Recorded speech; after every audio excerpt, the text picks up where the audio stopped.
Hi there, I'm the Gusano historian. Today's subject will involve Nazis and their impact on the LGBTQ community and the field of sexology. If this makes you uncomfortable, I can totally understand, and I'll give you a moment to leave this video. I will also provide another video done by a queer person, since I don't identify as queer. My sexuality will not be the subject of my video, nor will I dwell on mine. Now that I have let out the disclaimers for this video, let's begin. A little background on what sexology and queer are. Sexology is a branch of sociology that looks at human sexual behavior. It includes studies about trans people, which involve gender fluidity, to the various sexual positions and ways of doing intercourse. Yeah, you get the point. Really anything involving sexuality and sex. This field has it all. It's definitely a very interesting field, and frankly, the stuff in this video is very relevant today. Queer is an umbrella term for people who are not heterosexual or are not cisgender. These can include trans people, gay, lesbians, bisexual, and everything in between. Non-binary people, which are people who don't fit within a specific gender, are also part of this label. Although from my understanding, queer is a label that the person has to identify. To give some historical context, that word was once used as a pejorative, and prior to that meant weird or different. But the LGBTQ community took it as their own, and it is more associated with people of the LGBTQ community, rather than calling out sexual deviancy, whatever the hell that means, when it was just being used as a pejorative. So now that we got the basic definitions down, let's get back to why I made the claim that the Nazis set sexology back for decades, and honestly specifically trans research, as I'll get to later in this video. Before I begin, my main source will be the book The Hirschfeld Archives by Heike Bauer. Apologize if I mispronounce the author's name. I'll put the ISBN in the description in case you'd like to read or reference what I said. Let's start with the Weimar Republic, the name of the German state after the German Empire ended. The point isn't about the Weimar Republic. If you'd like to learn about German history, there are a bunch of videos on YouTube out there. But for now, the Weimar Republic was pretty progressive when it came to treating queer people. When you consider the fact the guy who invented the Turing machine and even cracked Enigma in World War II, Alan Turing, was chemically castrated by the English government for merely having the thought of liking dudes. Talk about a terrible time for gays and other queer people. Now that we got some context in regards to the Weimar Republic, it's going to make a lot more sense when we start talking about the field of sexology, which was getting traction in Germany. The sexologist we're going to be focusing on is Magnus Hirschfeld. He was the person who set up the Institute of Sexology, or as it was called in German, Institut für Sexualwissenschaft. From now, I will refer to its English name to avoid pronouncing long-ass German nouns. I love the German language, but your nouns are really long. Anyway, the Institute of Sexology was founded in 1919 and at the time was incredibly progressive in respect to the treatment of LGBTQ, including trans people. This was the place where the first gender reassignment surgery was first done. My mind was blown when I first learned that. My assumption was that it happened in the 60s or 70s. I never really learned much about queer history. Either way, this place was incredibly progressive for its time. Another feature of the complex was that it provided housing. Among the residents were Isherwood and Tourville Petre, literary critic, and philosopher Walter Benjamin, actress and dancer Anita Berber, Marxist philosopher Ernst Bolch, and Willy Munzenberg, a member of the German parliament. Magnus Hirschfeld was born in 1868 during the ideas of nation-states and nationalism. Germany wanted to be a nation-state, uniting the people that they thought were Germans. Magnus Hirschfeld was a homosexual Jewish man, so this put him in conflict with the Germans, or colonizers, who had their set of definitions rooted in bigotry and in reality are very arbitrary. My point is that Magnus had more in common with a black man in his day than a white man. His last book authored was on racism, titled Racism, and he briefly mentioned his views on homosexuality in this book, and I quote, "Heterosexuals regard themselves as normal because they are in the majority, and they have an instinctive dislike for homosexuals and their ways, a dislike that is fostered by the suggestive influence of education. Hypocritically, including to pretend that homosexual practices cannot have arisen spontaneously in their own happy land and among their own fortunately endowed race." While his views on homosexuality was quite remarkable and ahead of its time, it's a bit outdated given that homosexuality and other non-heterosexuality could arise from environmental factors and not only genetic factors, as well as implying a biological explanation for homophobia when a social explanation could also explain homophobia much better.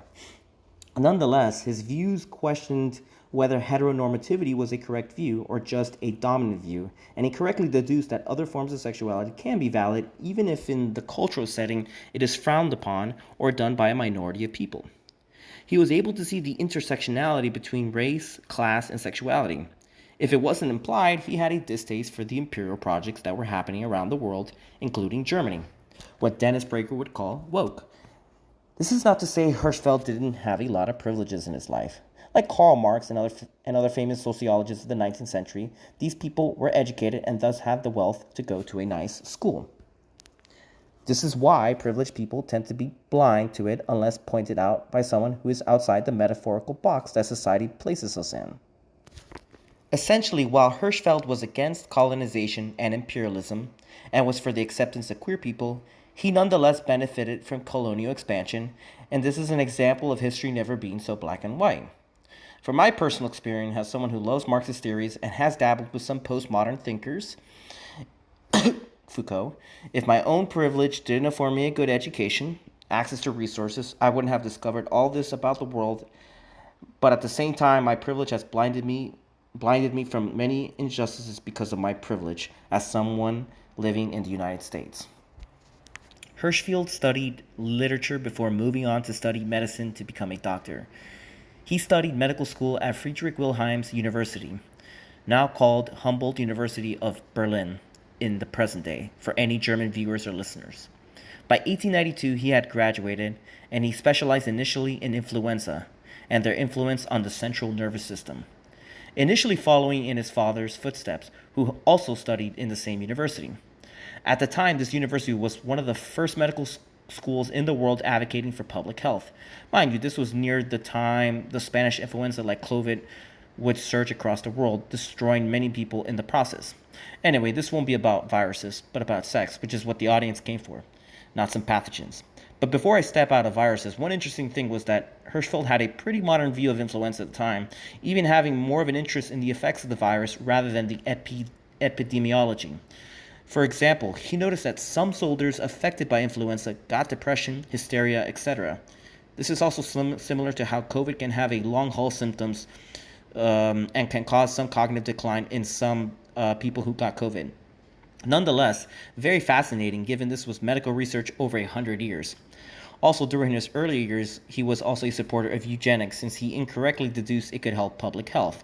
In fairness, he was living in a colonized world where ideas about racial purity were the norm.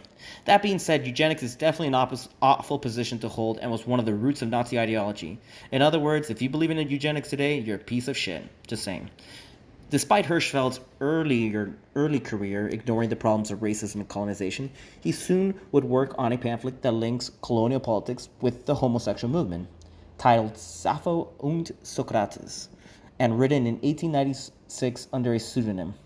In it, he uses his medical knowledge to give an essentialist argument about homosexuality, involving embryonic and hormonal developments. He would later fight for the removal of paragraph 175, a law in Germany that outlawed sodomy and essentially outlawed homosexual behavior.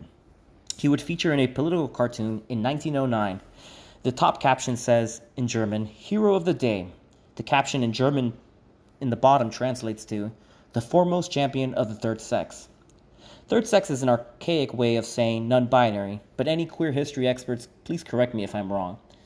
Anyway, for those wondering, the original cartoon is still in the U.S. Holocaust Memorial Museum if it is nearby for any American colonizers or settlers viewers out there. So Hirschfeld eventually switched to the emerging field of sexology, after the suicide of an officer that killed himself before the eve of his marriage, presumably over the burden of living as a homosexual person. Hirschfeld was deeply traumatized by this event. Just to bring some context, at that time, it wasn't uncommon for suicide to be treated as a crime, rather than an illness that could be treated. Nor was the right of suicide considered as well. During that time, for example, in the United States or Russia, you could get posthumously punished, which meant your will could be annulled. During this time, gay author Oscar Wilde, who was in prison for being a homosexual, died because of awful prison conditions. While prisons are surely awful today and should be abolished, may I add, 19th century prisons lacked any ability to treat the health of the prisoner. Plus, the lack of food and quality meant prisoners in the era were anemic. Oscar Wilde actually gave up his food so a young boy who was in prison could eat more. Anyway, all of this had a huge impact on Hirschfeld, who could understand Wilde's situation, as well as the homosexual subculture of that time. Also, around this time, the emergence of same sex interactions and pedophilia were conflated. Yes, today's homophobes and anti queer people are using 19th century attacks on queer people. Magnus Hirschfeld decided in 1919 to open the Institute of Sexology, a research lab, but also a place as well for people to stay, including Magnus himself and his long life partner, Carl Gies. Partner in this case is a way of saying boyfriend, since gay men nor women could marry, so many would just call them partners or longtime friends.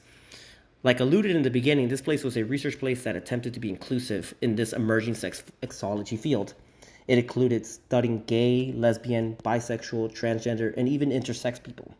This place was also like a museum with displays as well, some which have survived today, but more on that. While the research was definitely ahead of its time, eugenics did play a bit of a role. After all, like I said, eugenics was all the rage. Although eugenics, like I said, is a very problematic ideology. That being said, there was definitely a lot of research here that would definitely lead to an improvement for better treatment for the LGBTQ. Interesting side note, Margaret Sanger, who founded Planned Parenthood in the United States of America, also remarked at the place, and of course she was a eugenicist.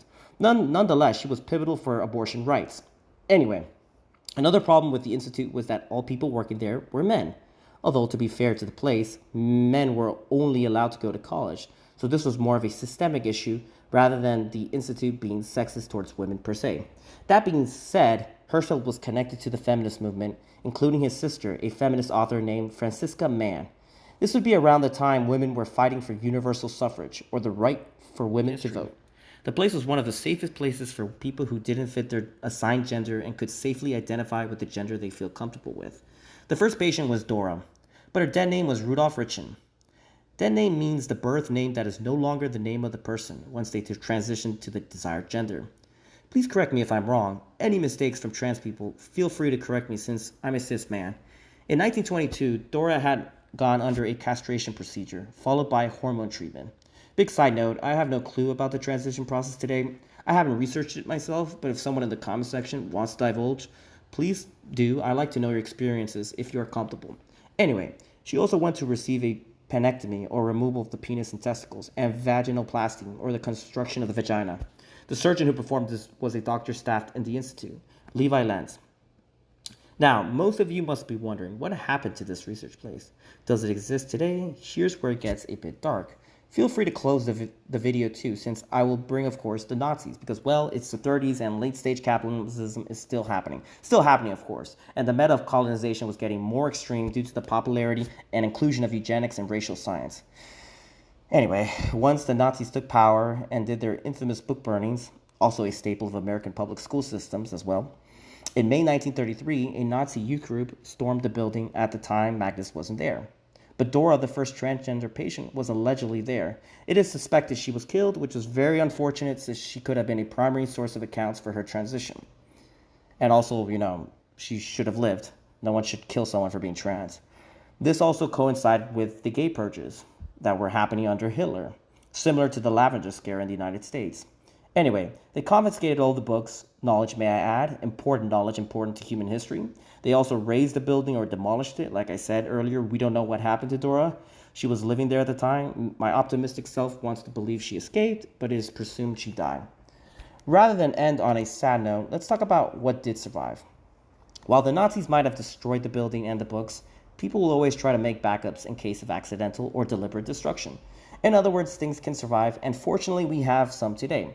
In 1994, in an online message forum to the Hirschfeld Society by a person who called himself Adam Smith, fortunately Adam Smith knew Tao Li, which was Magnus' first partner before being with Carl Gies. He had a suitcase filled with Tao Li's papers. Finally, something that had survived. Again, read the Hirschfeld archives for more details. The book also includes photos which some have been shown throughout the video.